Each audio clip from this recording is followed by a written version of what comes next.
every time you meet a person, you're engaging with them. And I sort of have divided this into two ways, because you're engaging with them on a personal level, person to person, and then there's the physical tools that you're engaging with. So I'm going to start out just by reading from the very first time I went to Calvary Hospital. I wrote, "Being an artist in residence is a creative act, not only in the planning of the art making to be offered, but in the response to the people one meets." That's the first tool of engagement, how you respond to the people you meet. It is like an improvisational interchange. I've done some improvisation and taken some classes, so it seemed to me this was very much true about this work. The artist offers something, there is a response arises from that, and a new offer is given to the artist improviser, and so it continues. So it's this back and forth, and you never negate. As in all improvisation, sometimes it works better than others, and sometimes it doesn't work at all. The job of the artist improviser at the hospital is to accept all offers and not give up trying to meet the challenges presented by each person and each situation. This is what I'm trying to do. It is an ongoing process.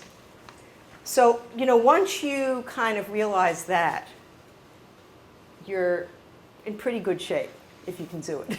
One of the first people I worked with at Calvary was Mr. M. And I just want to read about him because I had these various ways of engaging with him. And this is what I wrote. "Afraid to be home alone were words among others in the medical chart of Mr. M, who was referred to me by Dr. C. I was allowed to read the medical charts at Calvary. A tall man in his late 50s, W.M. gave a flat no when asked if he wanted to do any painting. His refusal was delivered from an inclined position in bed where he was reading a newspaper. His manner was straightforward, cordial, and matter of fact, a combination that endeared me to him immediately. From the shape of the newspaper he was reading, I gathered it was the Daily News, and this pointed me to the direction to ask Mr. M if he was a sports fan. I know nothing about sports, except to say, how did the Yankees do? He said he was interested in every kind of sport except tennis, and that got the conversation rolling. So I always try to find something to get to a hook, as was said earlier, to get in, to find a way to get engaged with the person. So another aspect of being an artist in residence, you're kind of a detective, an investigative reporter. You try to find things. You walk into the room, you look around, you try to gather information, a little Sherlock Holmesian, which is what artists do. Everything becomes interesting. Everything is full of information. I'll show you my basic tools: a cat's tongue brush and Yorker watercolor paints. This, I can't tell you, almost everything I did, a lot of it was with these simple tools. I found these paints to be really wonderful. I have a 30-second watercolor lesson that goes something like this. The more water you use, the lighter the color. The less water, the darker the color. Wash out your brush. Don't go like this. You'll ruin the brush. Wipe it off like this. And now let's paint. I mean, that's essentially, and show them, now I feel like a magician here, but the pleasure. And I just say, here, try it. Just try it. And there is a certain pleasure of just dragging the brush. And I'm not a watercolorist, but these are very good tools in a hospital. It's such an interchange of gift. It's a very interesting thing that happens. I feel like I'm being given the gift. I feel like I received many gifts. And being able to do it was a gift. Now, it's interesting. This is a few years ago. Going through my things, this was very hard to select things to present because just so many. I have so many. Each. So I don't think there was ever a feeling that people would say thank you, and not necessarily, because it was so collaborative in its interaction.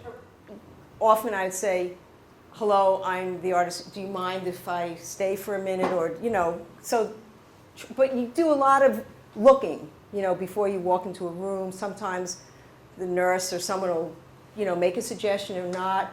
You kind of get some idea when you're walking into a room. If someone's sleeping, you don't go and say, "Hey, get up! I got art for you to make," And I just want to read from, this is a woman I worked with at St. Vincent's also, and I'll end with this. And I wrote, "Equally surprising, satisfying, hard to transmit was my encounter with 80-year-old Malka, who despite her gnarled and disabled arthritic shoulder and nail-polished fingers wanted to make a painting.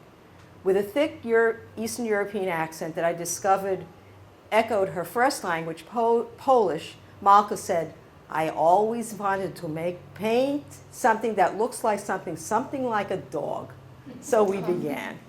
And since she never painted anything, I relied on the block method of showing her how to make a dog, where you reduce everything to rectangles and shapes.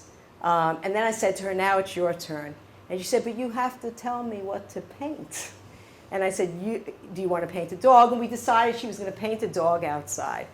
While she painted, her husband of 55 years sat in a chair near her sleeping, and Malka talked. She spoke about coming to America and what she called the miracle marriage of her granddaughter, who now has 2 children, her great-grandchildren, her husband's former brilliance. He was a scholar, but then he had these neurological problems that began 3 years ago. How she Americanized her name when she was younger. 'Everyone called me Marlene.' And then she said, 'Now because people are more interested in being multicultural, I can be called Malka once again.' So she talked about her husband, and she also talked about her husband understanding the dangers of World War II. She said he warned his whole family to leave Poland, and somehow he ended up in China. She just spoke so much. And she clearly was very affectionate about her husband. But when he at one point he got up to go to the bathroom, and she said, 'Don't worry, I'm hooked up. I'm not going anywhere.' And when he left, she said to me, 'And where would I go anyway? I know who I have,' I mean, it's amazing. So, and this was the end of what I wrote, 'I will never be able to convey the joy in this woman as she began painting. But it became clear to me that the way she approached this new endeavor, with all her worries about herself and her husband, they both used walkers and had many health problems, it was a continuation of her general approach to living, an attitude that was reflected in words she said to her husband when he woke up. She had been painting, he woke up, and she said, 'Look, Noah, while you were asleep, I became an artist.'"